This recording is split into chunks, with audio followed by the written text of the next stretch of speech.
Hi friends, welcome back to my channel. Friends, మన DSC ప్రిపరేషన్లో భాగంగా మనం 7th క్లాస్ సోషల్ నుండి కొన్ని ఇంపార్టెంట్ బిట్స్ అయితే చూద్దాం. ఫస్ట్ లెసన్ వివిధ రకాల పటాలను అర్థం చేసుకోవడం. ఫస్ట్ క్వశ్చన్ చూడండి. కొకానా బీచ్ గల దేశము బ్రెజిల్. బ్రెజిల్ దేశం ఏ ఖండంలో ఉంది? దక్షిణ అమెరికాలో ఉంది. దక్షిణ అమెరికాలోని బ్రెజిల్ దేశంలో గల బీచ్ కొకానా. ఈ క్వశ్చన్ ఎలా అడిగినా మనం ఆన్సర్ చేయగలిగేలాగా ఉండాలి. లిబియా దేశంలోని గల ఎడారి సహారా ఎడారి. సహారా ఎడారి ఏ ఖండంలో కలదు? ఆఫ్రికా ఖండంలో కలదు. అంటే లిబియా ఏ ఖండంలో ఉందన్నట్టు? ఆఫ్రికా ఖండంలో ఉంది. ఆఫ్రికా ఖండంలో ఉన్న సహారా ఎడారి ఏ దేశంలో కలదు? లిబియా. మంచుతో కప్పి ఉన్న ఖండం అని దేనిని అంటారు? అంటార్కిటికా. ఏదైనా భౌతికపరమైన వాటిని పటంపై చూపడానికి ఉపయోగించే గుర్తులు. బిందువు, రేఖ, ప్రదేశం. అమరావతి నుండి లక్నో ఏ దిక్కున ఉంది? ఉత్తరం దిక్కున. హైదరాబాద్ నుండి లక్నో ఏ దిక్కున ఉంది? ఉత్తరం. అమరావతి నుండి ముంబై ఏ దిక్కున ఉంది? పశ్చిమం. హైదరాబాద్ నుండి ఏ దిక్కున ఉంది? పశ్చిమం. వివిధ రకాల భూస్వరూపాలు ఏంటివి? వివిధ రకాల భూస్వరూపాలు పీఠభూములు, మైదానాలు, పర్వతాలు. ఇవన్నీ ఏం తెలుపుతాయి? పటాలు అనేటివి తెలుపుతాయి. వివిధ రకాల భూస్వరూపాలను తెలిపే వాటిని ఏమంటారంటే పటాలు అనడం జరుగుతుంది. భూమి మీద ఎత్తుని ఎలా కొలుస్తారు? భూమి మీద ఎత్తుని ఎలా కొలుస్తారు? సముద్ర మట్టం నుండి కొలుస్తారు. నెక్స్ట్ క్వశ్చన్ చూడండి. ప్రపంచంలోని అన్ని ప్రాంతాల్లో సముద్ర మట్టం అనేది ఏ విధంగా ఉంటుందంటే దాదాపు సమానంగా ఉంటుంది. ప్రపంచంలోని సముద్రాలన్నీ ఒకదానితో ఒకటి కలిసి ఉన్నాయి. నింపూరు గ్రామం సముద్ర మట్టానికి ఎన్ని మీటర్ల ఎత్తులో కలదు? 50 మీటర్ల ఎత్తులో కలదు.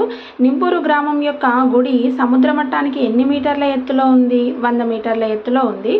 భారతదేశ లేదా తెలంగాణ లేదా ఆంధ్రప్రదేశ్ భౌతిక పటాన్ని పరిశీలిస్తే గోదావరి నది ఈ దిక్కుగా ప్రవహిస్తుంది. ఏ దిక్కుగా ప్రవహిస్తుందంటే గోదావరి నది తూర్పు వాలు దిక్కుగా ప్రవహిస్తుంది. సమానమైన ఎత్తుగల ప్రాంతాలను కలుపుతూ గీసే రేఖను ఏమంటామంటే కాంటూరు లేదా సమతల రేఖ అంటారు. Very important question friends. సమానమైన ఎత్తుగల ప్రాంతాలను కలుపుతూ గీసే రేఖను ఏమంటాము? కాంటూరు లేదా సమతల రేఖ. భూస్వరూపాన్ని బట్టి కాంటూరు రేఖలు ఎలా ఉండవచ్చు? కాంటూరు రేఖలు అనేటివి వంకర డింకరగా ఉండవచ్చు భూస్వరూపాన్ని బట్టి. కాంటూరు లేదా సమతల రేఖ ఒకదాన్ని ఒకటి ఖండించుకుంటాయా అంటే ఖండించుకోవు. కాంటూరు లేదా సమతల రేఖలు ఇవి ఒకదానికొకటి ఖండించుకోవు. రెండు కాంటూరు రేఖల మధ్య దూరం ఎంత? అది ఆ భూమి యొక్క భూస్వరూపంపై ఆధారపడి ఉంటుంది. ఆ భూమి యొక్క స్వరూపం మీద ఆధారపడి ఉంటుంది. భూమి వాలు ఎత్తుగా ఉంటే కాంటూరు రేఖలు ఒకదానికొకటి దగ్గరగా ఉంటాయి. భూమి వాలు ఎత్తు తక్కువగా ఉంటే కాంటూరు రేఖలు ఒకదానికొకటి దూరంగా ఉంటాయి. నెక్స్ట్ క్వశ్చన్ చూడండి. భూమి వాలు తీవ్రంగా లేకుండా తక్కువ వాలు ఉంటే కాంటూరు రేఖలు ఏ విధంగా ఉంటాయంటే దూరంగా ఉంటాయి. సముద్ర మట్టంను ఆంగ్లంలో ఏమంటాము? Mean sea level. Very important question friends. సముద్ర మట్టంను ఆంగ్లంలో MSL అంటే మీన్ సీ లెవెల్ అనడం జరుగుతుంది. సముద్ర ఉపరితలం పైన నిరంతరం కనిపించేవి ఏంటి అంటే పెద్ద చిన్న అలలు అనేవి సముద్రం ఉపరితలం పైన నిరంతరం కనిపిస్తూ ఉంటాయి. సముద్రపు నీటి మట్టం ఎంతగా ఎత్తు నుండి తీసుకోవాలి? ఎంత ఎత్తు నుండి తీసుకోవాలంటే 0 మీటర్ ఎత్తు నుండి తీసుకోవాలి.